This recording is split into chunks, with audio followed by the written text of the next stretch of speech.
Welcome to 90.3 WMSC Upper Montclair. You are listening to Movies Till Midnight. This is our first show of the new semester. This is our first, season 2 has officially begun. I am Danny Krasnick behind the board, and who are our regular co-hosts? Ella Duffy on the other side of the board. Bryce Medord. And I'm Andrew Cooper. How are you guys doing? This is, we have a very action-packed show today. That's right. So much to talk about. Yeah, we have a lot of things to talk about. But first, how is everyone's break? Because I need time to load up our first break. Yeah, of course. My break was actually amazing in terms of watching movies and engaging with film, because all I did was sit in my room and watch movies. I literally did nothing. I was getting cabin fever towards the end, but I really enjoyed it. I mean, I caught up on so much. Finally saw a fan favorite around here at MTM, Blonde. Woo! Ooh. Absolutely hated it. I got about an hour 15 into it and couldn't finish it because I was like, I'm done. Amazing. How about you, Ella? Yeah, I saw a lot of movies just because I work at the theater, so I saw Avatar for free twice, and then I saw Babylon for free twice, and that was really good. I was telling, with my movie theater, my movie theater job, I have a lot of stories. So my story of the break was somebody coming up to me and saying, I'm the only person in the theater, I need to step out for a second. Can you pause the movie for me? I was like, what are you talking about? Wonderful. That's amazing. Bryce, what did you see over break? Just like Ella, I saw Babylon twice. I saw Avatar twice. Babylon was incredible. I have nothing negative to say about Babylon. I love Babylon so much, honestly. That was my favorite movie I saw throughout break. Nice. Hands down. Nice. I saw Avatar, and I saw Mithrigan, which was hilarious. And so before we go to a quick break, just a quick preview of what stuff we have on our show today. We have a very special interview. I don't know if does our guest want to introduce himself now to give everyone a bit of a teaser for what's to come. All right, well, hello, college. Hi, I'm Peter Di Prospero, and I'm a guy. That's me. Yeah. I'm on this show, Movies Till Midnight. Hi, everyone. Special guest, and then later we're going to be talking about predictions for the Oscar nominations, which come out on Tuesdays. So if you're interested in that, stick around. We're going to go to a really quick break, and then we will be right back. Like we said, we have a very special guest here. We have Peter, who is on my... Well, I mean, it doesn't matter to you listeners, but he's sitting on my... across the table on my left. I forgot directions for a second. And so you're here for a very special reason, right? Oh. No, we... So we wanted to talk to you a bit about that. So you have a big event coming up that you've been, kind of taking charge of. Do you want to, tell people what that is? Bit about it. Okay, well, I'm a special guest hosting a special event. Well, so I want to talk a little bit about our, Montclair student Silver Slate Film Festival. And that's been this thing that we had last semester. We had a pretty cool turnout. The Montclarian covered it a little bit. And it was a great little event. We had 15 student films. We think we actually ended up showing 16. And they were all fully student-made. They ranged from, I think, Film 1 projects to Film 2 to Film 3 to Film thesis. And it was a great wide array of different filmmakers making comedies, horrors, dramas, and it was a cool turnout. And we're doing it again this semester. Nice. Pretty fun. So, Peter, I want to know, what was the kind of the inspiration, or where did this idea come from that you were like, oh, I want to... Yeah, because this is a very proactive thing to have, Yeah, for real, I was going to say, yeah. So, yeah. So I think the inspiration came from just, little events that we had with, my Film 1 group. So, and I say my Film 1 group because I think a Film 1 group emerges in every semester, but the group of friends that I made films with... after our semester had ended, we all finished our Film 1 stuff. We all got together and we had a screening, and we showed all our Film 1 projects to each other in the 5th floor of Blanton. And it was a great little time spent, and I thought, why don't we do this on a global scale? So a couple other things had gotten started. So I also run a Discord server too, and... Which we're going to talk to you about that in a little bit, one thing at a time, but all right, don't worry. So we will I was circle making back a couple to things, the and it came to a point where I think I had all the proper things in place that would allow me to start the idea of gathering students to make a student festival happen. And honestly, it just kind of came from the love of sharing projects with each other, and also the little dream of putting your little project that you've been editing in Premiere, and then filming on your camera, and just putting that on a big silver screen and showing that to all your Beautiful. friends. So. And I know, you know, back in high school, I would make a ton of videos and stuff like that, and little films and whatever. And productions. I would, you know, I would think to myself, I'm like, wow, I wish I had a spot for this to go. I wish I had people to see this, because, you know, my stuff's not going to theaters. You know what I'm saying? Like, no one's, unless it was the people who I was like forcing to watch, you know, my video and stuff like that. It's like, you know, I want people to see these films and engage with them and stuff. And so when I got to college, I was thinking to myself, I'm like, man, where is, you know, what are we going to do? What are we going to show? Like, where are we going to see these? Is it just me in class? You know, is it going to be, you know, is it going to be the same thing? Are they going on YouTube, whatever? And I think this is such a good opportunity for a lot of people to just, you know, come together as a film community. I think it's a really brilliant idea. Mm-hmm.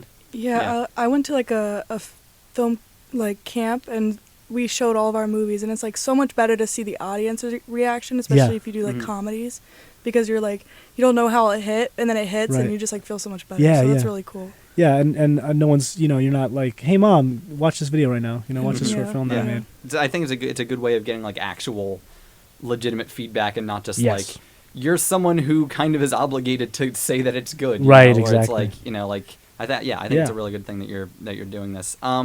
So I'm sure you'll probably want to talk more about the behind the scenes and stuff like that, but just, you know, for our listeners, if they were interested in going to see it, when is it and where currently is it? Danny, that's a very good question.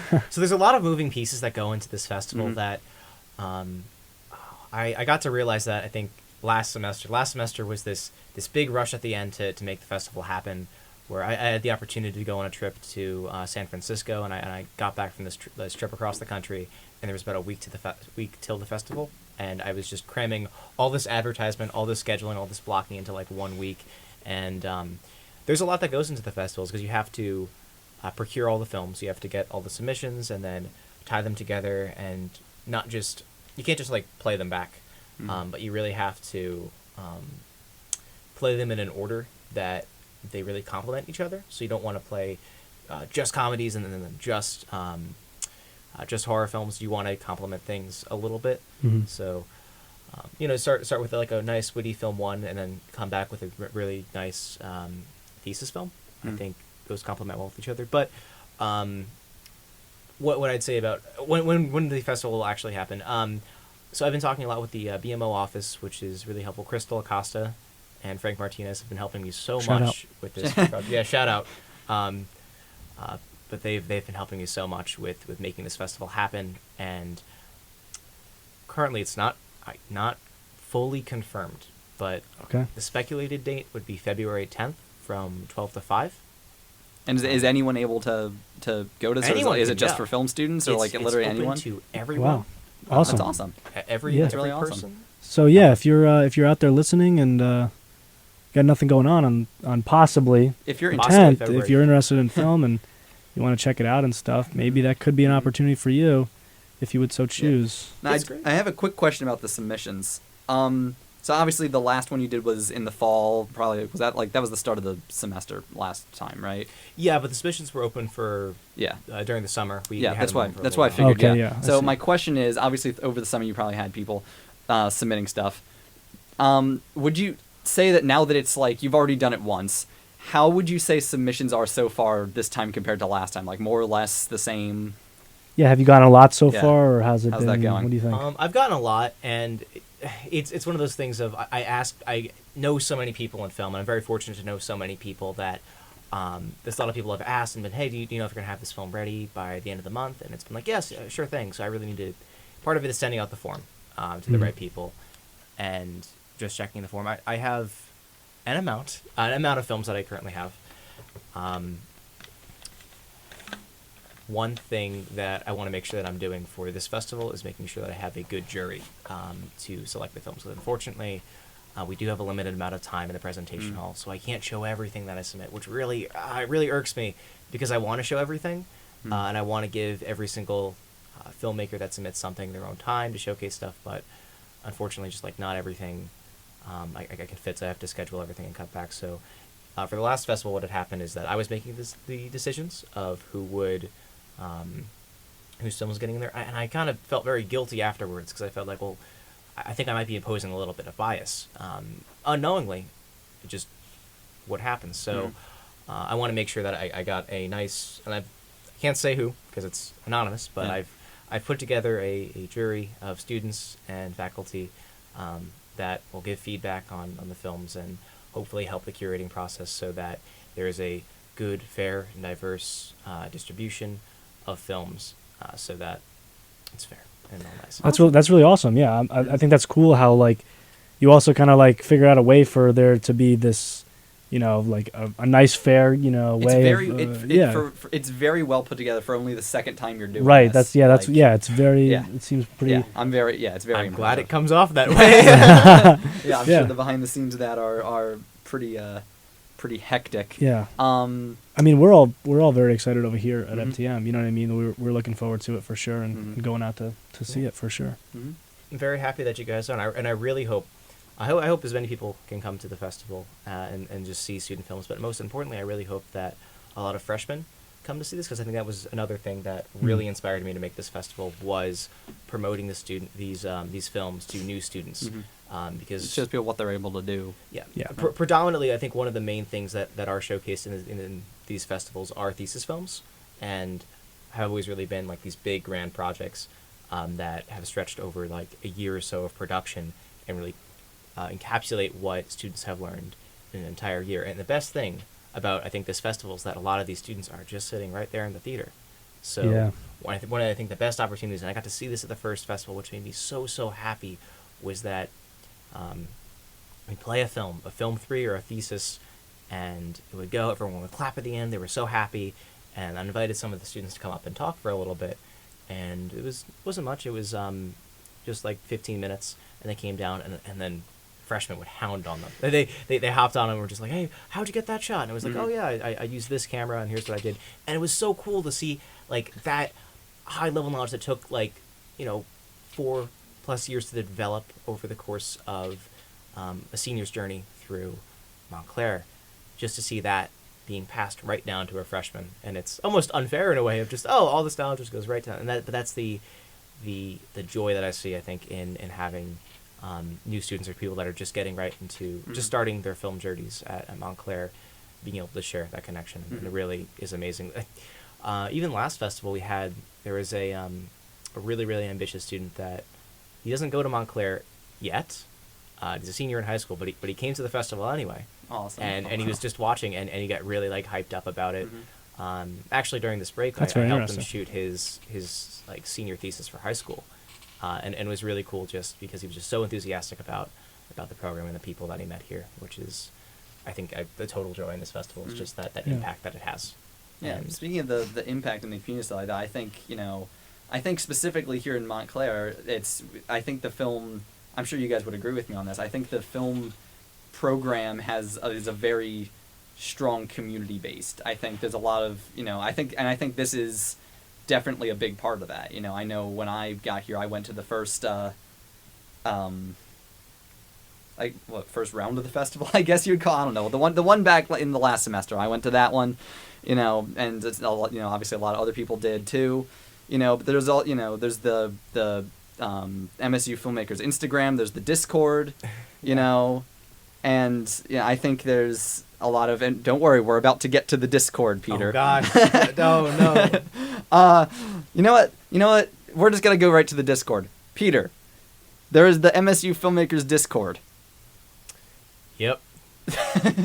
Peter, I'm. This is is great. This is super fascinating to me because this is actually something that I figured it was student led. I didn't realize how relatively recent it was created, right? Because you're a sophomore, right? Yeah, I'm a sophomore. Yeah, and so you created this in your freshman year.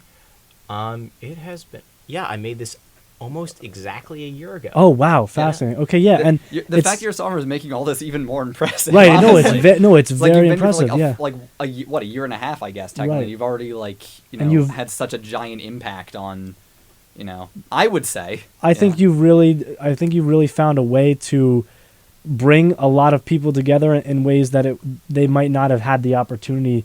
The ease. I mean, if you're a filmmaker listening to this and at MSU and you're in that Discord, you know it. You know how easy it is to, reach out to people, to put together a crew, to support one another with their projects, to be a part of other people's projects, to help them out, and that sense of community is such a beautiful thing. I think it's amazing. Really. Totally. And I know, like, I've met a lot of amazing people through that. You know what I mean? I've found a lot of access to be able to partake in film when I'm not even, I'm only just in film one now. You know what I'm saying? And it feels like the doors are just wide open. You know what I mean? So endless opportunities, and I think I attribute that a lot to that Discord. I think it's really nice, and yeah. I think it's not just the Discord itself and the whole thing of it existing. I mean, yeah, it's not hard to set up a Discord server, guys. It takes like it takes Yeah. like That's true. I but, feel like have you guys watched Scott Pilgrim? Scott Great Pilgrim? movie. Great Yeah. movie. At the end of the film, little spoiler, but at the end of the film, there's this one character, and he goes, "Do you know how long I spent trying to put this whole thing together against you, Scott? Getting all the 7 Deadly X's like emails. It took me 2 hours, 2 hours, Scott." And that's what I feel like with the Discord. It's, I mean that's just my little contribution. But what I like about it is it I think every filmmaker does like a big thing. And a lot of people tell me, like, "Oh, you put the Discord together. Oh, that's really cool." I'm like, "Yeah, but like look at the other people that are part of the Discord."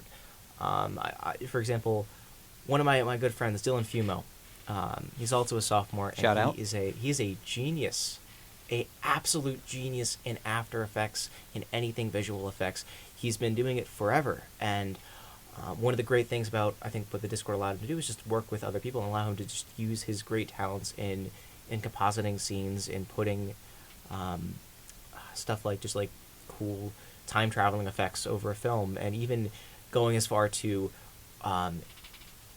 age an entire actor's face in post-production. Wow. He's able to apply that to his films, and it's just one thing that the Discord kind of worked out. It was just like, now there's a little bit more of a medium, because what I when making the Discord, there were a couple problems I wanted to solve, and some of them have gotten solved by it, and some problems that I didn't expect to be solved got solved, and there are some things that I kind of wish still worked out. But the one of the original things was I wanted to improve where I felt the Canvas announcements kind of fell. If you're in the filmmaking BFA, we have an announcement board through Canvas, which is I don't know how to say it, just our school's medium of documentation for any sort of class that you have. But we have an announcement board, which if you're a student in the BFA, and you want to say, "Hey, I need some help on my set," you can put out an announcement. Every person in the class gets an email, and we'll have your message, which is great if you're in the BFA. If you're not in the BFA, which is now basically every single freshman that is now coming in, because now freshmen cannot go into the BFA, you have to wait a year, and then you have to test in, then it's a closed class. And if you simply aren't in the BFA because it doesn't fit your needs and your pursuits for school, which is a lot of students, because the BFA is very much targeted at writers and directors, and some people find that they just want to do something like audio or cinematography and focus on that. You don't get to see that announcement board. That's great. Great use of sound effect, Danny. That's the entire reaction of the entire film community, Yeah. and I really seek to make just a platform that was accessible to everyone. Even, and I think deep down, I wanted this, but I wanted to see if people in high school would really hop into the film Discord, because I really wanted to see that, because when I was in high school, that was one of the things that I was seeking out a lot, was looking for film festivals, looking for film communities that were just very helpful and local and could help me out and teach me things. And I wanted to provide that a little bit to just local high school students, and that ended up happening a little bit. So That's definitely very helpful, because like I feel like a lot of my motivation comes from like when I meet other filmmakers. Like if I'm like, oh, I want to make a movie, I'm like, I have 0 friends that would ever want to be in a movie with me, but the fact that I have that where I can reach out and ask people, like I feel like that's like and super nice. I think it's helping people get involved with like and making more connections with people as opposed to just like, oh, I know. I mean, we were talking a little about this before, so I mean, for you guys, I'm kind of rephrasing, but like it's rather than like, oh, I know someone who knows someone, so like let's just keep it within people we already know. Like you're getting more people involved with stuff, Right. and you're making more connections with more people, and you're Something that I really love is on that Discord is just the tagging feature of the roles. Yeah, thank you. Yeah, great. Right. Yeah, thank you. Applause. Yeah, I think the tagging feature is absolutely brilliant. I've found that like I have some little I like acting, you know what I mean, and so I found that that's a like there's a tagging feature that says actor, and so when someone's looking for an actor, it's an easy way for you to reach out to people and be able to get on their film set, and they have every single probably role in the production process, and I think that's absolutely brilliant, and that's such a great feature. And hey, that's pretty good. It's pretty good. Wow, that's pretty good. That's for a time. Wow. Yeah. I noticed that you recently acted in Sam Bussinger's film. That's right. That was Yeah. pretty cool. Tainted Eyes, good movie. Yeah, Tainted Eyes. That's right. I'm excited to see it. And then another cool thing too with that was Sam was one of the first people actually. She was someone who was in high school and joined the server. Oh wow. Yeah, before Really? no, she was in early, and that made me really smile. And she's gotten to a point where she's I think pretty decently known in the film community, especially by like other freshmen. Like, she really gained a lot. Her, I feel a little biased in saying this, but her script was very good. I mean, it was good. Like, really, I was very impressed. Yeah, and even just like aside from just the writing, like she definitely had a grasp of like from a directing standpoint. Yes. Like she knew what she was like for something that was like one of her first big college projects, Yeah. right? Like it definitely didn't seem like it seemed like she had a very firm grasp of what she was doing. exactly, and that's it's Shout out. yeah, shout out Sam Bussinger. Shout out Sam Bussinger. Bussinger, yeah. Very well Yeah. deserved. Make films, guys. Make movies. Yeah, make movies, yeah. yeah. So what do you have anything else you want to tell us about your What don't I want to say? There's so I know. many. I want to ask you this. What drove you to pursue filmmaking? Why do you love it? Why do you do it? And that's a loaded question, I know, but take your time, please. Take your time. You have till the end of the song. That wasn't as long as I thought it was going to be. Hey man, I watched the show. 7-second It's not cap. that fast. Well, why did I want to pursue filmmaking? Well, I think that personally, film is a very, very expressive medium, if not the most expressive medium that you can use. And I just kind of want to learn it and use it. But I don't know. I just watched Speed Racer once, and I thought it was pretty Yeah, good. right. Yeah. It's like that. You have that one movie. And that's it. Yeah, I know. Like, I find too that I believe it. I firmly believe it to be probably one of the most. I think it's the ways in which you can combine almost every medium of art into film, and that's something I find so beautiful because I love the idea of like visually looking at like art and paintings, and I think that's beautiful. And then music, and you combine the two, and then it's like, oh well, then you make a move, and it's like a whole thing. And I don't know. I think that's really cool. And God, I was just talking about that the other night with another artist. How was it? It was Ali Stanley. It was Daddy's Closet. Another shout out. We're talking about like how visuals and just complement music so much. And she was an animator who just recently became a musician. We're just nerding out about all the little things. That was pretty great. Actually, yeah, that is definitely one. But the other reason I think I really wanted to pursue film is just telling stories, and mostly just telling my peer stories. One thing I think that is asked to me a lot is who are your influences, and I could be like, oh yeah, Martin Scorsese, oh yeah, Damien Chazelle, but like I think really my influences are people around me, like Drew Collins, like Nick Dionisio, Shout out. Riley McHugh. Shout out. I think it's the people that I'm really working around and growing up with. One true inspiration of mine was one of the first times I came to Montclair. It was in April of 2021, and I just came for a tour, a little tour, nothing else. And after the tour had wrapped, I had saw out of the corner of my eye a group of students huddled in a circle on a bench at Montclair, and they all had cameras, and I was like, that's gonna be me. And I ran over there, That's the moment. Socially distanced myself and stood up, and I said, hey fellas, my name's Peter, and I'm gonna be a film major soon, and well, I just want to be here. And a man stepped forward. Jose Saburo, butchering his last name. I'm sorry, buddy, but everyone calls him Buddy. He steps forward and he goes, all right, here's what you're going to do. You're going to watch a movie every day. You're going to read a screenplay. And he was just like vomiting titles on me. And I'm sitting there writing them down on my little notebook, just like, yep, you got it, sir. But Get a then letterbox. He told me, like, hey, actually, where are you from? I'm like, oh, I'm from Bridgewater. And he goes, all right, I'm from Hillsborough. How about you help me out on a set? If you're interested, next month I'm shooting a little pickup date. I'd really love it if you came down and helped us out, just to see some stuff. And I go down there to Hillsborough, and there I meet Alex Glover, I meet Riley McHugh, and now an alumni, Zach Krasinski, a couple other people. Most importantly, Boone Briggs, great guy, my best bud. But just through that, I went down and hung out, and it was a scorching day, and we're shooting these like 2 scenes for Buddy's film, and it was just wonderful, and it was so awesome just to be around those people, and we're cracking jokes. It's a film set, like especially like a student set. You're always having fun. It's really you're trying to make a movie, but you are having a good time, and making that little movie was, I think, one of my core memories. Just because that, I think, encapsulates not just the art of cinema, the art of filmmaking, but it encapsulates, the art of, not the art, just what it is to be a college film student, just what it is to love making movies. So, mise en scène, I guess. Yeah. Now, I have one last quick question before we go to a break for you. Are you working on something right now? Well, I just wrapped up shooting my last film, Pickle Frog. That was Pickle my Frog? film. Pickle Frog. It was my film 2 production, and I'm currently editing it right now.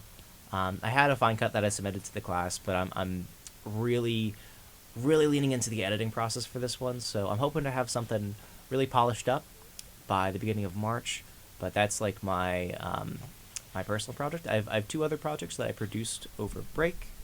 And that was Palette Abstentia, and that was directed by Sam Zazel Braverman and Shout out. shot by Boone Briggs. Shout out. Yeah, and A lot of shout outs on this episode today. And then They all also better be starring Nick listening. Najarin. Shout out. Yeah, Shout out, Nick. he's been on here before, so he's great. And then another film, which was The Silver Hammer, that was directed by Liv Labrie and also shot by Boone. Boone's great, guys. Wonderful. Great DP. And then also I worked on, which is the PA on that one, the Tangerine Drum Machine, by Riley McHugh, and Shout out. produced by Ulissa and, oh God, I'm Shout out. forgetting last names at the time, and Allison Lee, and shot by Natalia Lugo. Wonderful. So you've been busy. Yeah, I've sounds like been you're busy. That's awesome. I didn't really process the whole break thing. You guys were talking about, like, oh, I watched all these movies during break. I'm like, what? There was a I break. was Yeah, on he- 3 sets. Yeah, he was busy I was making. on 3 sets, and then I watched The Nice Guys and The Bad Guys, and that was it. Nice. Both equally great films. I have one last final question here before we actually go to break. I'm so sorry. Oh no, Bryce has one too. All right, we get So 2 we- more questions, and then we'll go to break. All right, unless Al has something. I don't know. All right. So listen, you're on Movies Till Midnight. This is a show where we talk movies, and I gotta Until ask midnight. you until midnight. Sometimes we're a few minutes over. Sometimes we're a few Yeah. minutes over. We probably will be today. I- predicting. I gotta know, what is your favorite movie of all time? What a great question. So, I think that I have a lot of movies that I love and I am inspired by, but I think my all-time favorite movie, the one that I think I enjoy watching the most, is Speed Racer. It's directed by the Wachowski sisters, and it's a movie that I can really sit down and just have a lot of fun watching it. Now, I love The Social Network and Whiplash, both of them. If I never saw those movies, I don't think I would have become a film major. I just watched Whiplash today, actually. Good movie. Yeah, Oh, great movie. very I love it. movie. It's I not love quite my Damien tempo. Chazelle. What's that? It's not quite my tempo. Not quite your tempo. Just kidding. It's a really good movie. Oh yeah, I just have one question. So What was your question, Bryce? every week in some way, we talk about like the future of the film industry and if it's gonna decline or if streaming services are gonna continue to take over. My question to you is, do you think the future of the theater industry is in jeopardy, or do you think it'll eventually improve and we'll get out of this streaming service hole that we're currently in? Ooh, good one. I think so. With movie We theaters, spent like you half said- an hour talking about this question a few episodes back. Yeah. you said Yeah. you said theater. I was like thinking like I don't really know anything about musical theater or Broadway, but yeah, theaters versus streaming services. I spent a lot of time around a great film archivist, Bob Fermanek, and he's shown me and my peers a lot of film, like historic film movies. He shows us a lot of like 3D movies, and what I think is that film is always changing, media is always changing, and I think that streaming services are probably going to become a little bit more dominant than theater. I think theater's always going to be present. Theater's not going to go away, but I do think that we are going to, as a society, I think, lean still into streaming services. Neither of them are going to go away, and I don't know which one's going to become more prevalent, but I don't think streaming services are bad. They are definitely not bad. I wrote a paper about it for a class for like writing one. It's just so, but streaming services are allowing a lot more indie filmmakers and a lot more filmmakers that are trying to like rise up, people that are like coming out of film school or just trying to break into the industry, create their content, and they have a lot of great access for shorts too. So I think they're really helping just the indie community, just indie filmmakers in general. So Yeah, I'm sure you know. I don't know if you know of this. There's this one site that my Film One professor actually just showed us recently. It's called Amuleto. I don't know if you. Oh, I mean, what a beautiful. Because he showed that to us, and I just recently have been looking into it, and they have such great like indie short films on there. I encourage you guys here to just definitely check that out. If If you want, if you're not a call to listening, action. if you're listening, this is not a call to action, but if you would like to check it out. very important. Not just Amuleto, but there is a film on Amuleto on YouTube. Oh, brain, don't fail me now. Bring to me the name. Yes, X-Disposer. X-Disposer, that is a film that is made purely by Montclair alumni. And I think it was like graduating class of 2017 is mostly the base, and it was produced by Britney Spears, and that's where's she the AD? Britney Spears? What? No, not Britney Spears. Britney Spears. And then I'm blanking on Amelia was the producer. What I mean to say, X-Disposer is on Amuleto. I think it's a great example of Montclair film students at their peak. That is one of the things that I really want to show at Silver Slate one day. Is when we can really expand on and make it more of like a 2-day thing. Is to show that film to everyone, because that is such just a amazing production. But that could was you created. spell it? Is it like X-Disposer, EX or is it just EX space disposer.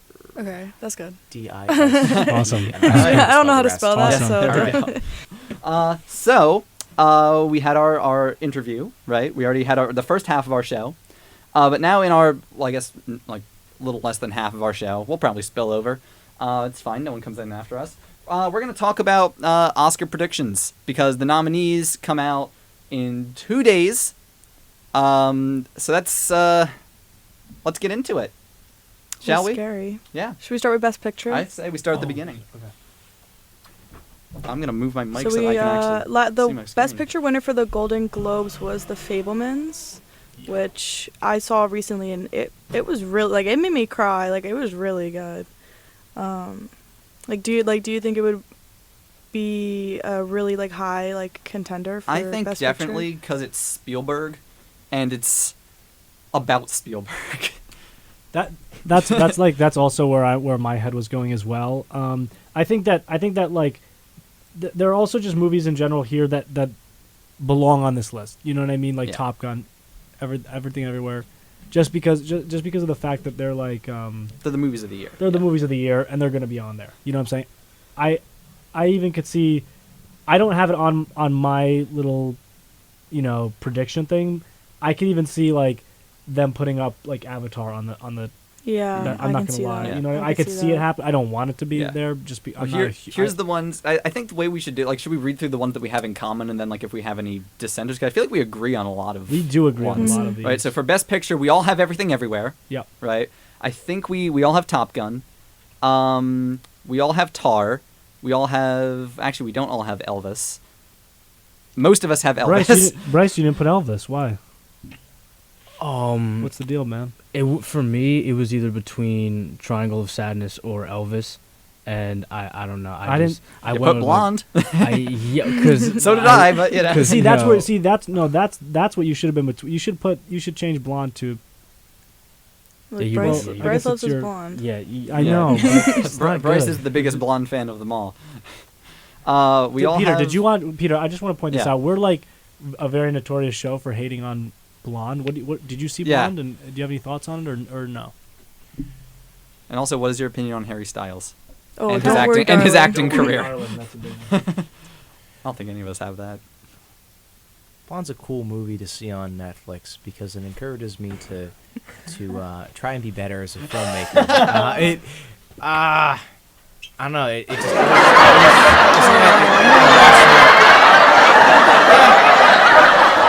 that's a movie. It's like a I don't know. Like it feels like a movie that would be like present in another movie. Like if there's just like Yeah. a scene, I don't know, in like a dentist room and there's like a movie playing on the TV in the background. That would be Blonde. It's not. It's just like it's about. Well done. Yeah. Yeah. It's There's- not about Blonde. So we also like notoriously hate on Don't Worry Darling as well. Would you say that film is like it's like a real move, like it's a real movie, right? Like don't you think it's like a it real? feels like a movie. It feels like a real movie, go right? to Like the it's a- theater film movie. It's a real kind of going to the Jeez. theaters movie, right? Like Well, I actually haven't watched Don't Worry, Darling. Wow. Don't. Oops. It's not worth your time. Sorry, I was It's watching not too worth many your time. student films. It's really not worth it. not missing much. Yeah. What else do we have in common? We all have Banshees of Inisherin. I think that we all have that. We all have Triangle of Sadness. Can I just say this one thing? Yes. I disagree with the Golden Globe win for musical comedy. I stand by Everything I Everywhere. think everything. It's probably my Everywhere favorite movie the should've entire won that, year. I probably put like The Fabelmans at a close second. Mhm. You know what I'm saying? Yeah. No, Everything Everywhere. I just needed feel like that. I feel like Yeah. Banshees winning Best Picture musical comedy at the Golden Globes was such a hot take. Mhm. You know Yeah. what I mean? And I was actually enraged. Mhm. I'm not gonna lie. We Good movie. almost all of us have Babylon, but now we have some dissenters within the ranks. Yeah. Oh wait, I just You know missed. who We was have, we in have two All Babylon? Quiet on the Western Who? fronts also. Olivia Wilde. She was in it. Did Oh, you, was she? did you Oh, I see didn't even. it? I didn't even She know. was the one in the car that was like, "Stop speaking French to me," with What? Brad Pitt. Do you remember in the very beginning of the movie? Oh yeah. I didn't see the movie. This means So nothing. we got a "Don't Worry, Darling." Cinematic universe. Oh, Yeah. wow. Interesting All fact. right. So yeah, we have two. For two people said All Quiet on the Western Front. Also, which Was snubbed at the Golden Globes. I think that. Well, I mean, if we have time, we'll get to international. But I think that's a strong contender for that. But then we have some dissenters. For example, I put After Sun. I see Andrew. You put The Woman King on there. Ella put Women Talking, and Bryce, you put The Whale and Avatar 2. So we all had at Yeah, least I can one see the whale in Avatar. dissent. I Yeah, can see that. yeah.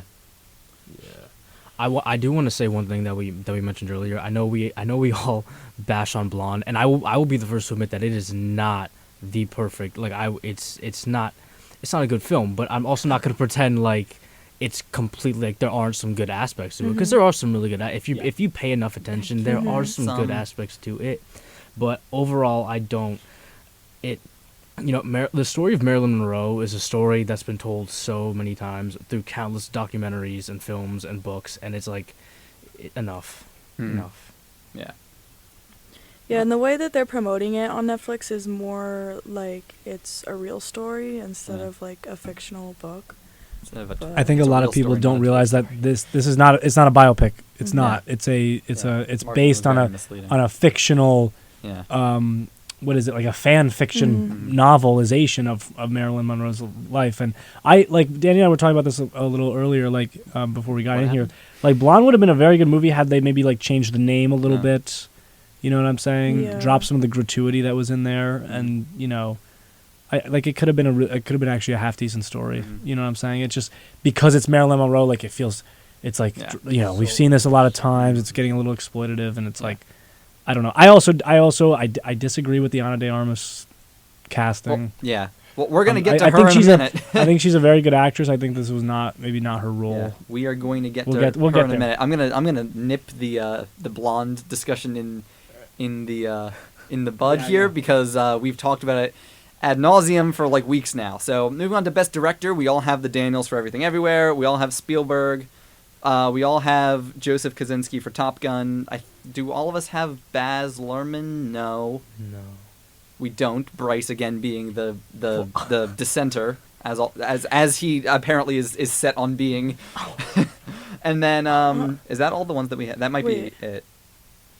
What do we have different? Banshees? Me and Andrew Yeah, have Banshees. Damien for Babylon. I'm saying for best director, I'm going. Oh, Baz Luhrmann. Wait, yeah. We also all have I Baz feel like Luhrmann. it's gonna be Spielberg. I think it's gonna go to Spielberg. Because like Yeah. yeah, not because Fabelmans is like the most well-directed thing in the world. Like it's not his most well-directed movie, but I feel like it's a movie that's extremely personal to him, and he's such like a pillar within like the movie cinematic universe. And I think the his speech was really heartfelt, and it made me kind of like sway more towards like watching the movie because he was like, he said that like, you know, he would talk to people about his life and they'd be like, no, you need to make a movie about that, like, which is like super cool to think like that it was mostly true, that story. I don't know, it was good. What did you see Fabelmans, Peter? What did you I no? want to so bad. It hurts that I haven't seen it yet. It kind of I'm a bit jaded because I know for a fact I haven't seen a lot of the more recent films. I've been doing so much upkeep and watching old stuff. Yeah. The only thing I really have seen recently was Babylon. Babylon. And it's funny that you guys are talking about Blonde so much, because I don't think Blonde's gonna get nominated because Really? Babylon does, I think, controversially everything that it's doing but better. Yeah. I think it is. Yeah. You know, Damien Chazelle is just such a. I mean, he's one of my favorite directors, but he's also.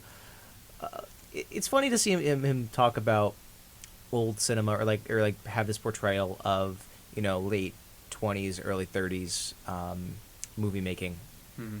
And a lot of people that I know personally love the film and think it's great. It's excessive. It's got a lot of debauchery in it, but it's overall very, very well directed. So I'm pretty sure he'll probably get nominated for Best Director, but I'm sure there will be small riots because I also have a couple friends who are in a lot of film archival, that are in a lot of film restoration and just a lot of film history stuff looking back to those times. And when I look at their reviews on Letterboxd and just talk to them in general, they love Letterboxd. Oh, it is. Good app. It is brutal. It is despised. It is hated. Yeah. That's what I saw from like, because I was watching. I know Rotten Tomatoes is not the most trustworthy thing in the world, but like just out of curiosity, because that's usually where like they first report like the critic scores. And it debuted at like a 90, and by the end of the day, it was at like a 50-something%. Like once all the reviews were in, I was like, I've never seen a movie drop that badly, ever. I think it comes down a lot to just people just being like, that's not how it was. That's such an exaggeration of the time, of the state of mind, and it's. And there's a lot of reference to Singing in the Rain in that film, and a lot of look back at that, at how the 50s kind of painted that time as being a little bit nicer, and it's I don't know. I don't know enough of film history to accurately say, but from what I've been told, it's like that's not what it was like, and this is an insult to cinema. However, if you look at a movie like Citizen Kane, that's the first thing that came to head. When that film came out, when it was received, it was looked at as a very bad film. Or another film, Avenue, Sunset Boulevard. Sunset Boulevard. When that came out, it was panned. Communication checklist here. Yeah. I'm just taking from the curriculum, but it's those films were panned on release because it was just like, oh, you're insulting such a you know, not true thing, or that's like historically inaccurate. Yeah. That's not how it was. That's the view of it. I mean, granted, those times are not as far away. So I think at this point it's a bit more jaded. But I'm not sure. I think it's a controversial film, more so than Blonde will be. While Blonde is, I think, about a single person, this is more about a time period. So, Yeah. Babylon. Yeah. Mark my words, 20, 30, 40 years from now, we're going to be learning about Babylon in school like we learned about Yeah, you're probably right, yeah. You're And probably like right. just like what I liked like about Babylon so much is just like I don't know, just like seeing the way that they made the films at that time was so cool. Like the way that he had that one shot through the lot and everybody was doing their silent films, and then you're sitting there and it's completely silent and you're watching her on screen, and I was just like crying. I was like, that was just like so good. I think my and I think one of my favorite parts too was just that ending of with I'm sorry, his Diego Calva, is that It is correct? Diego. Diego. I don't know. I don't Diego remember if Calva, I'm getting okay. Yeah. I hope that's pronounced right. I hope that's Yeah. pronounced correctly. But I just like that ending where he's just sitting in that theater and he's just like crying, kind of like Yeah. almost like witnessing that, like how far cinema has come and and almost where it's going in a way, and I think that was fascinating as So well. that realization of permanence, I think, really resonated. Right. It is a magical film. It is really. It's such I'm a looking forward to seeing and it and at yeah, some point, and Chazelle, he's just he very very strong director, and I think he did a great job of just building that feeling. You know what I mean? Yeah. And regardless of whether it is accurate or not, it's a good movie nonetheless. You know what I mean? Technically speaking, it's very well made. well made film. I want I want to move down to the best actor, best actress. I know we actor and actress. Yeah, I these don't are know if my- we'll go to anything else, but these two categories I'm really looking Yeah. forward to, is strictly because they did very Yeah. they in my mind of who I want to win, they did very well at the Golden Globes and Critics' Choice. yeah. So let's I talk think about the best actor. favorites for these ones, and these are the ones we have across the board, Yeah. are Austin Butler for Elvis and Brendan Fraser for The Whale. And the one that we have for, I guess the only other consistent one is, I get third-party candidate Colin Farrell for Banshees. Yeah. The rest of this is completely different for each Yeah. of us. I don't think any of us I don't have know anyone why- identical. wait. What do you? I actually threw Hugh Jackman's on today. I saw I that. still have Yeah. not Agree seen with The Sun. Diego. It didn't really But just I come heard- out, like, I- now. I Like, heard- is it out? I thought it says 2022 on the listing on the online, Yeah. and so I added it as like a late thing because I haven't seen it yet. But I of course I plan to. But I know that Hugh Jackman has it in him, and I feel like that's just something that Yeah. could go to him. We have that. We have Diego Calva, because Ella just decided Yeah, to update the, he the learned spreadsheet. English for this movie. Yeah, we got you. Really? Andrew, Yeah. for that. That's like an Ana de Yeah. Armas move with Yeah. what was she first in? She's from. Well, she was first in something, and she had to War Dogs. learn. Oh, War Dogs. Thank you, War Bryce. Dogs. Yeah, War Dogs. She learned English for the role just to be able to be in that film Yeah. as well. So that's fascinating. Yeah. And then for me, I have Daniel Kaluuya for Nope, because He I- was good, but he was good. Yeah, I don't see. Here's the thing. It didn't seem like Here's a- the problem. I don't think that his performance is worthy of an award, but I don't know who else to put, because all the discussion around this has been Right. Austin or Brendan. So I'm just trying to we fill know it that out those with oddballs. those at are the this two point. those are the two biggest contenders, Yeah, and then especially Colin being in a that distant Fraser, third, you know? especially being that Fraser won Critics' Choice. And Yeah. if you didn't get a chance to, I think you guys should definitely look at the his, what do you call it, his award, his winning speech or Brendan whatever. His Fraser, yeah. Fraser's was, I mean, it brought me to tears. It was really moving. Yeah. And however, Well, if you Butler's haven't really seen it, good. I think he really I think committed they to both that deserve it. I role. think it's gonna be really Do you close. guys Let's- you think that he's like lying about his like His voice, the his Elvis voice thing. voice? I think You there think could it's be like a a thing? No idea. yeah. No, I I don't think know. he's just doing it because it's just fun at this point for him to do. Maybe. It makes him look cool, right? Yeah. I- Now, yeah, real dude. quick, I want to touch on Ella and Bryce. You guys both have some kind of out-of-the-box picks. Ella, you have Will Smith, Yeah. and Bryce, you have Tom Hanks. I don't know why, but What look, is- what like is- you said, oddballs. Yeah. What I want to know, what was Tom Hanks for, Bryce? Ella, Chris Rock is not happy. That was because of that Auto movie. Like, it didn't come out at the right time. I'm out of confusion. the Man Called Otto or whatever. Yeah, I thought that was gonna be released a little bit I thought earlier. that was coming out in like December, and it just never did. That yeah. was I kind of Yeah. I typed that too early. No. Yeah. I do think Tom Hanks is going to be in the running for Bryce, supporting you did actor. see that? You did watch it though, or no, not yet? I did see it. Obviously, like, it's not perfect, but like, it's what you expect it to be. You know, it's very heartfelt, funny at times. Yeah. Do you think that Tom Hanks is sort of reaching a point with his career where like he can only play this old dude, and it's like I don't know, maybe it's not like the most, I don't know, I was worried that's probably not gonna be the most convincing thing in the world just because of like where he's at currently, and like like in his career and stuff. Like, I don't know. Do you All I know think is you the think he's like last two losing, things not I've seen losing him it, but in- like, do you think he's falling out? Like, The last two movies I've Is he- seen him were Elvis, where he was not that good. horrible, but I think he's going to get a supporting actor nomination. And I watched parts of the live-action Disney Pinocchio movie where he was also terrible. Oh yeah. Well, So I, either he's just picking really bad movies or he's losing it. I'll watch A Man Called Otto soon. But Bryce, what did you think? I think he's honestly at the point in his career where he's just going to be playing that sort of mentor, wise guy kind of character. You guys ever seen Good Will Hunting? Yeah. You know Robin Williams' character is kind of like that mentor. Yeah. I feel like that's going to be his image from now Yeah. on. That mentor kind of. You know what I was just thinking? Who's going to present the award for Best Actor if Will Smith can't come? That's true, because they always have the... Wouldn't it be a slap to the face if it was Chris Rock? I mean, wish I I feel like had- they would oh, do man. that. I feel like they would do Yeah. that. Have him come back. I was too late on the sound effect. I'm sorry. And then real Best quick, actress, 'cause let's- yeah, let's best do that real actress. quick. This one, I think we all have very, very, very different Oh answers. my the gosh, only ones Bryce. we have are... The only ones we have in common are Kate Blanchett and... Michelle. Yeoh. Yeah, Michelle. Why I keep forgetting how to pronounce her last Yao. name? Yao. Yeah, Michelle Yao for everything, everywhere. The rest of this is completely up in the air. Me and Bryce have Ana de Armas for Blonde, a role she does not deserve. Me and did I see someone else? Me and Bryce also have Michelle Williams for Fabelmans. She plays Spielberg's mom. Yeah, I can I'm see gonna that. call it Spielberg's mom, even though it's obviously not the character. Three of us have Danielle Deadweiler for Till, which is a movie that completely flew under the radar, which is really unfortunate because it was really good and she was phenomenal in it. I see I Spy with My Little Eye 2 Viola Davises for Andrew and Bryce. for a movie I didn't still haven't gotten a chance to see it, but I do think that this is just something like a move from the industry's gonna be like, oh, it's Viola Davis, come on, Yeah. like we cannot Yeah. have her. And then I here. see I don't Ella, you have some interesting picks. Margot Robbie and Rooney Mara.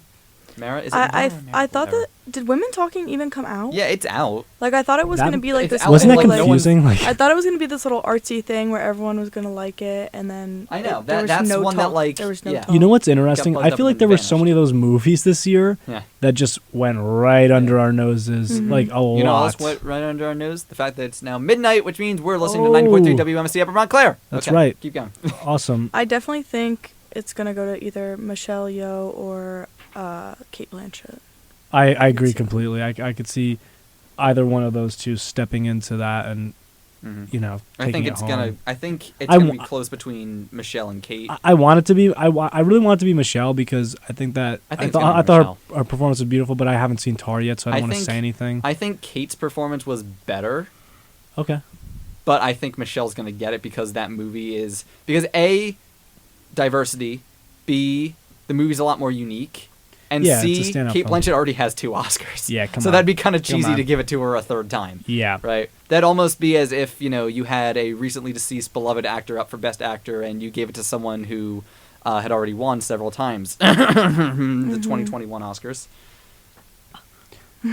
Shout out a question mark. Because Anthony Hopkins yeah. had an Oscar and he stole it the last second Yeah. from Chadwick or whatever Yeah, happened. yeah. And he didn't even go to anyway, off topic. But yeah, that one's going to be interesting to look at. That one I think is a lot more up in the air than Best Actor. I think Best Actor is kind of a lock between Yeah. those two. Mm-hmm. I think. But same thing with Michelle and Kate, though. I feel like it's going to be kind of Yeah. relatively neck and Yeah. neck. But I think Or I think Ana de it'll. Armas. I could see that. I could see it going to Michelle though, just because of Yeah. the I just think with the Golden Globes one, of course, and Yeah. everything like that. My like, you money look is at- on Michelle winning, but Gotta I look think at- it's going to be close. Yeah, you got to look at the stats. Yeah. You know what I'm saying? What do you like, think? gotta look at the Who award do you show won stats. Best Who do you Actor think? at the Golden no Globes? idea. It was Austin Butler. Yeah, And then Austin- Critics' Choice was Frasier, Yeah, so that's Critics' why Choice we're was thinking Frasier, like, and- where's yeah. it gonna go? And they were both up against each other for the awards, and they Right. went different ways. So that's Right. why it's like a complete. Wait. toss-up Frasier's right speech now. was so good though. Like Mhm. I would love to Yeah. see him up there on the Oscar Here's why I podium. keep going giving back and something forth. like Is that. besides the fact that they're both just great performances, have gotten all the buzz, have gotten all the awards like that. I feel like Austin Butler, he's someone he's new. The internet is going absolutely insane Yeah. for it, right? And if they want to keep getting the ratings, which is obviously they're a money-making thing, they want to keep getting people to watch. They're going to want to give it to the person that they think more people are going to want to watch. And also, you just had Lisa Marie Presley die like a week ago or whatever, which I would say would probably put some points in that favor. On the other hand, You have Brendan Fraser, has had a huge comeback Ugh. and is also generating a ton of social media goodwill, and is working with a critically acclaimed director on a critically acclaimed play. It's an adaptation of a play. And I think just a lot of people have a lot of sympathy for him because of his story and his comeback and everything like that. So I really think it's going to go either way. I can see both of them winning. Is it the Renaissance? It's the Renaissance, yeah. We're here for it. Movie Still Midnight's here for it. Yeah, yeah.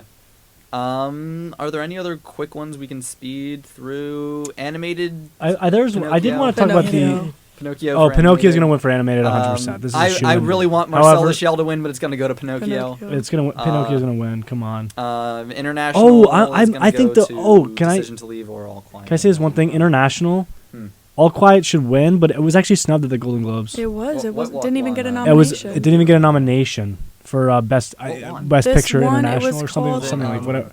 Decision No. to Leave or It was this RRR. numbered one. It was was it Argentina 1985? Yeah, 1985? what the yeah. heck is that? I've never heard of that. I didn't even see it yet, but I gotta, maybe I have to it is update on my list. list. Then. I'm gonna update my list then. But I thought Yeah. maybe it was because this Okay. year around I only had time for All Quiet. That's unfortunate. Yeah. I only made time for that's the only international feature that I saw this year.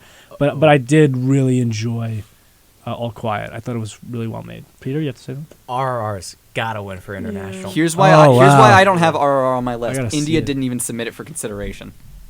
Really? They didn't even They didn't even do Really? it for your consideration campaign for RRR.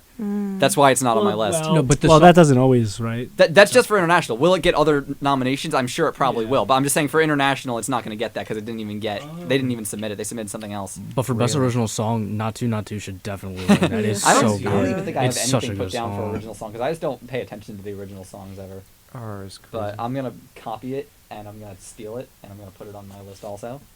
So, thank you for reminding me that. Yeah. Yeah. Anything? I think supporting actor. There's gonna be a couple Banshees nominations. I think what's her name? Who was it? Who Carrie was? Condon. Yeah, Yeah, I think she's gonna. she was get really I good. think She was it's so gonna be good either in her or Banshees. Stephanie. Oh my god. Really good. I Yeah. think she deserves it. But Jamie Lee, I like Jamie Lee Curtis's performance, but I thought she was like a little bit of a But why would I- you give it to Jamie when like- Stephanie is right there? She was so much better. yeah. That's She's what I'm- been getting snubbed. She's been getting Oh snubbed. yeah, I agree. But yeah, Big time. yeah. Yeah. Looking at the animated films, that's like the one category in the Oscars that I really care about the most because it's sort of nice to look at one category Mhm. and it's existed for like just 20 years. So Mhm. it's like, It's new. I've Yeah. seen everything. Yeah, I know. I can Yeah. stay more up to date with that. Yeah, I think it's going to go to Pinocchio personally, but I think the only thing that could possibly challenge it is Turning Red, just because it's the Let's Give It to Disney award, basically. it. You're right. On one hand, it's Size so of let's give it to fruit. Disney. I Yeah. heard really, really good things about Puss in Yeah. Boots Yeah. too. Here's the thing: all of the ones that I have down, I have Turning Red, Marcel the Shell, Bad Guys, Puss in Boots 2, and Pinocchio. All of them at least a 4 out of 5. This generation. All of them were really Yeah. good. So I'm happy I if really any like of the them bad win. guys. I want Marcel Oh, the I Shell to lo- win I because that was was my laughing that years was my ago. number one movie of the year up until I saw Fablemans. Wait, what one was it? Marcel the Shell. Oh, really? Yeah, I that was didn't my see that was it. my number one through the year up Jenny until I Slice saw Fablemans, plays, and then that plays displaced it. Marcel, if I'm correct.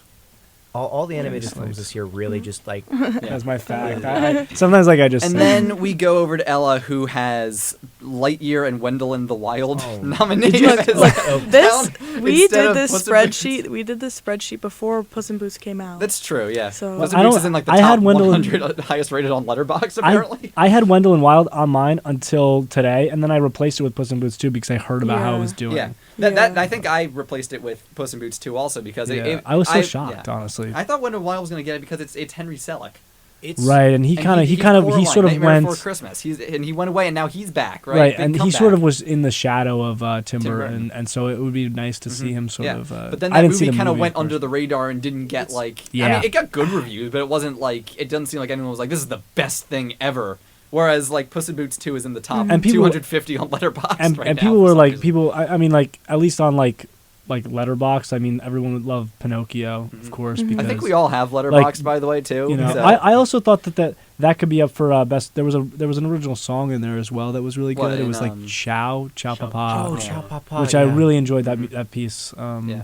But I did hear, of course, the Naatu Naatu, and Naatu. and they won at the Golden Globes. Mhm. I So think I Naatu see that Naatu is winning. going to get But best I song. also the Bad Guys was Bad that is that Guys- an animation style that we've seen before, or It's was that kind of kind of- original because it was a little Peter? bit different? Peter? Peter, I Peter, want weigh to in. dig Peter. into this. Take it away, Peter. The animated films this year, like Turning Red and The Bad Guys, and even you can really see it in Puss in Boots. They're using this style that I really think got pioneered really a lot unique. from Spider-Verse. I've been calling it Oh. the Yeah, Spider-Verse film. the I would- Spider-Verse effect. Because it does give it like more of like a comic booky kind of style. I Yeah. don't know what to call it. Other It than gives it like a Spider-Verse. new thing. I think I consider Spider-Verse actually. It's pretty up there on my list of like greatest films of all time, solely because of the influence that it had on animation as a whole. I incredibly think it's pendulum influential. shift. yeah. Mhm. Yeah. Yeah. It single-handedly turned Sony Animation around from the Smurfs to actually good. Right. It's crazy just to see like in looking at each of these films having these like styles where a lot of them are primarily 3D. Everything's generally 3D, but then there's a lot of 2D elements that are laid over. Turning Red does it. The Bad Guys really does Bad it. Guys really did it. And Puss in really Boots did is it. doing it so well. Mhm. And then right next to them, you're seeing these really detailed stop motion with Yeah. Pinocchio. Pinocchio That's was that's And the then really Home cool Alone. thing about the animated ones this year, right? I think the two that I'm really I'm seeing really which ones are going to win because the problem I think this year I had was there are a couple stories that were just a little bit I didn't land with like Wendell in the Wild. It visually was really cool. The characters were really cool, and then like halfway through the film, the story was just falling flat for me. And I was there was plot holes that were thought it was popping up. cute. I thought it was cute. It's That's fine. lovely. Yeah. But then oh man, same thing I had with the Bad Guys was better. Lightyear I really hope it doesn't get nominated Yeah. because that would really. I think if Turning Red gets nominated, even if it wins is fine. I really hope Lightyear doesn't get anything because that film is the definition of mid. It's a movie that I really liked it when I was watching it, and then as soon as it ended, I was like, "What was the plot?" Again, it's, Yeah. it's And I that haven't thought dentist about it office since. kind of. It's a Yeah. dentist office. I Like, you know, enjoyed it. If it's on, I will watch it. If someone says let's watch it, I will not disagree, but I will never pick watching Buzz Lightyear. It's I safe. agree. I think it's something so fascinating was I thought it was going to go in a totally different direction, And it tanked hard. And it was just like I just thought like I agree. I just think the story wasn't really it for me because I was expecting something like since it was like some kind of a meta film in a way because it was like this They didn't go in-world. far enough with the It meta. was like an out of Toy Story world film, but like it was also within the world, which is also outside, and it was like really confusing and meta. But I think that like if they focused maybe on like more comic-y book style, going Yeah. for like with Emperor Zurg or whatever being like a bigger kind of Yeah, they didn't go too far with. They didn't go villain. far enough with the meta-ness of it. There's- Right, It and was like I was could've hoping said they wanted were. to do like. They didn't go full like we're just making a sci-fi movie, and they didn't go Yeah. full. This is a meta like joke basically. Right, They didn't go which, far. which enough I was in either hoping for more direction. sci-fi Yeah. kind of that kind of thing. What's As weird, sorry, what were we gonna say? what's weird is that there's already like a Buzz Lightyear like movie. It was I an know. animated There's the film ones that was from made a like the long time ago. 2000s. Yeah, That there's a was show. scary. It was like Buzz Lightyear, and then like I remember there was like an episode. Is or, that like, even a on part of Disney the Plus? I don't movie. even know if that's on Disney Plus. It should be. I think they scrubbed it from Disney Plus. I don't even think it's there. All I remember is like his friends turned evil, and then I got scared and stopped watching it because I was 5 years old. But gosh, yeah, Lightyear's mid. What were you gonna Yeah. say, Russ? I was gonna say like as I was watching Lightyear, in my head I'm like I don't really enjoy this, but this is every 5-year-old's dream right here. Like this is like Yeah. a 5-year-old would eat this up. While I was watching it, I was like, why would I ever want to buy a toy action figure of him? He was annoying me the entire movie. I think Yeah. that's in a similar vein to target audience. Turning Red was one of those things that the people that I watched Turning Red with, and the great like group of college students that I watched with were like sobbing as it was playing because it's Oh, a it wasn't very that good. connecting story. Yeah. It's Domishi basically just talking about like struggling yeah. with I'm forgetting the exact word, but like having tough parents through her childhood. And it's a really personal film, and I really hope it generates all the attention it Yeah. deserves. But I feel like that's also one similar to Wendell Wild, where that one just kind of came out and vanished like immediately. I feel like honestly, I didn't see like, especially considering how like what was it, Encanto came out last year. I love the way you're and saying people's- Kanto. Is it Encanto or I don't know. I think it's Encanto. Encanto, Encanto. sorry. I apologize. Encanto, and like the songs for that literally were inescapable like through Yeah, the entire it's, rest of last year. They So like it was stuck in my head yeah. all Whereas year. Turning Red, I feel like kind of came all out. year. I feel like Turning Red just for the most part kind of came out and then just kind of was like, All right. Yeah, very good movie. I and went then it's to kind of, Disney a couple times this last year, and like they had so much Encanto stuff built up, like The only- like the only rows Turning and Red rows thing of I it, and saw then was- Turning Red was they had like little maybe a Santas. booth, but Target Turtles, oh my only kid gosh. sizes, Yeah. because they had these cute little slippers, and it was like, what, like you don't expect me to like this movie? Yeah, I feel like it was 'cause targeted we- for 'cause when we older went for, people. with our high school, that was like when it was coming out. I think was like that. Yeah, week or there's something like nothing. that. Yeah, the only thing I saw was they had like a theater where they were playing at like for free. Or whatever. I was like, but it's on Yeah. Disney Plus. Like what, you know? And we're here to do stuff. That yeah. It's gonna be very interesting seeing how that turns out. I'm trying to think if there's any quick ones we can. What do you speed have? through. You all seen Avatar? Avatar is gonna. I haven't win visual seen effects. it yet, but it's gonna win visual It's effects. gonna get That's That's nominated a for, shoe probably in. for some of the other look, technical. It's a I shoe-in, understand why but- people hated it, but like It's so I can't stop watching boring. it. I'm addicted. I I like. Ella I'm gonna- also I'm has a- going Ella insane. also has a- them, but the Ella- second one more. Ella also has a special limited edition cup that It lights up. and it lights Oh wow, up. you got Look, the cup? I saw there's this thing called like Avatar Depression or something. I saw it online. It came out when the movie What? came out, when it Yeah, first came It's people out. who want to live in Pandora and are like depressed when the movie ends because they like. Oh. And so I much. felt it. I felt it because I saw Avatar and I was like, oh, I hated this movie. And then a day passed. I was like, buying tickets to go see it again because I needed to go see it. I needed to go see it again because it's just like I'm not even watching an animated movie. It's like I'm there. Like how did they? Did you like? What did you? You went. I'm What's the assuming you went to plot? Disney and you did the The ride. ride. Ella, Oh my God! So it was so immersive. Ella, look What? me in the eye and tell me the plot of Avatar 2: Electric Boogaloo. I can tell you the plot. What was Do the you want plot? me to tell you What was the plot? I mean, Okay. don't be like Keep too it spoiler specific, but free, like 'cause I wanna see Okay, it. no, okay, spoiler-free so plot of spoiler-free- Avatar 2. Free plot. So we know at the end of so they're making this movie so because they're doing this with a bunch of movies like where they're revamping it so they can have more movies and make more money. So they had Jake Sully after the first movie have a bunch of kids so they can like grow them up through the movies. They have one of his childs who's kind of like an outcast, and which eventually I think he's gonna become like the king because he's so like I don't know. I was watching Avatar again and I realized how much they're similar, him and his younger son.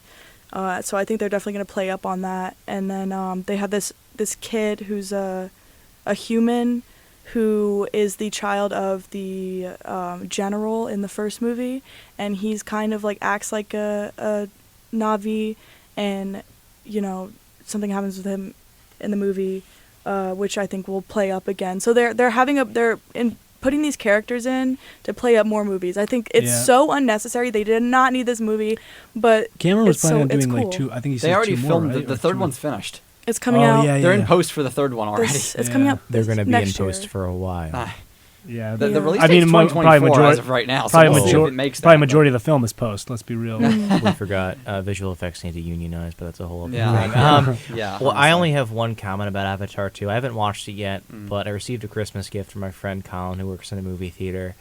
And the gift was like a concrete slab from the wall of the theater that apparently was produced after the viewing of Avatar 2, where a viewer came out of the theater and kicked the wall so hard the piece of concrete came off.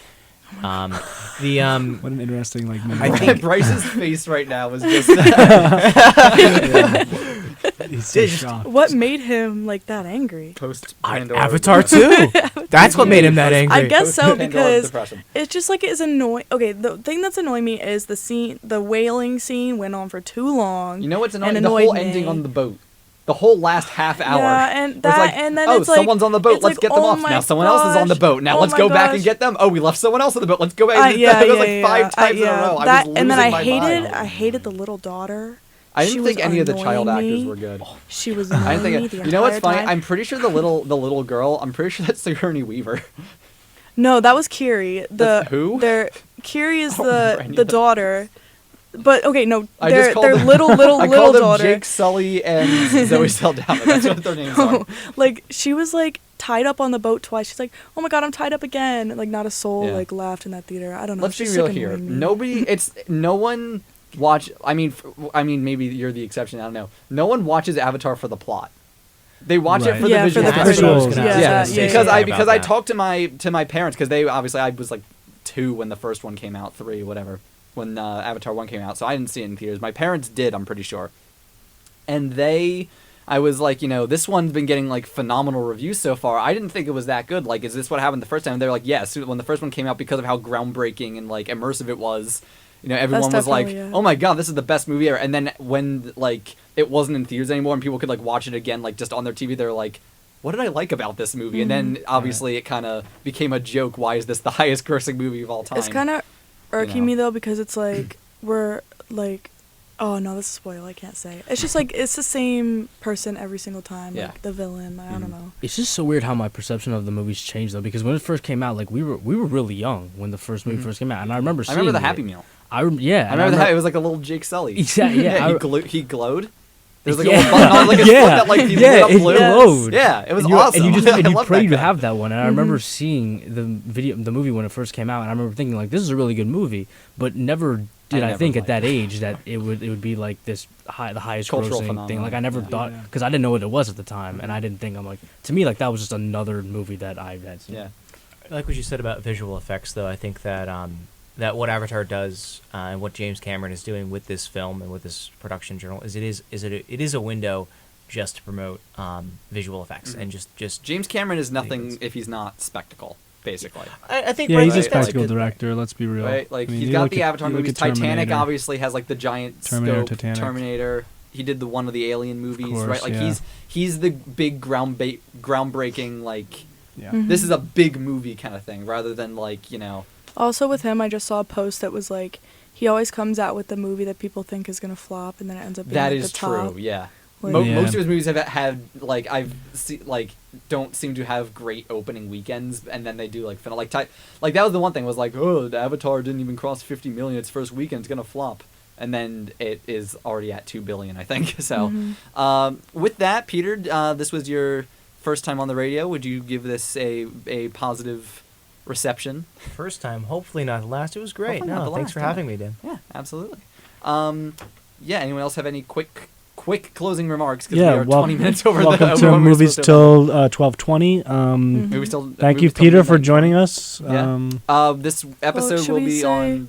Yeah, should we say we also expanded? Yeah, on, we are on some Spotify platforms? and YouTube. This episode will be up Yep. later We this have week. an Instagram account Mhm. and starting up on a Twitter. I Working believe. on it. Yeah. What is the Instagram? If people are interested in seeing our other movie stuff, it's So our Instagram is movies.till.midnight, and then our Twitter, I believe, is movies_t_midnight. Gotcha. So if if you're interested in hearing about movie stuff between our episodes, because again we're only once a week, you can go there. And this episode will be on Spotify and YouTube in the next couple days. And yeah, I hope everyone. Also, also on Instagram, we have MSU filmmakers too. That's And right. I'll make sure I'll tag you guys more on the course, yeah. story. And so- Shout join out to the that. Discord server. on if you're a the, filmmaker listening and yeah. you need Mhm. if you haven't heard Discord, get on that. check Yeah. it out. Yeah. Please. All right. So Yeah. thank you, Peter, for joining us. Thank you, everyone here in the studio. And yeah, this is gonna be a good season. Yippee.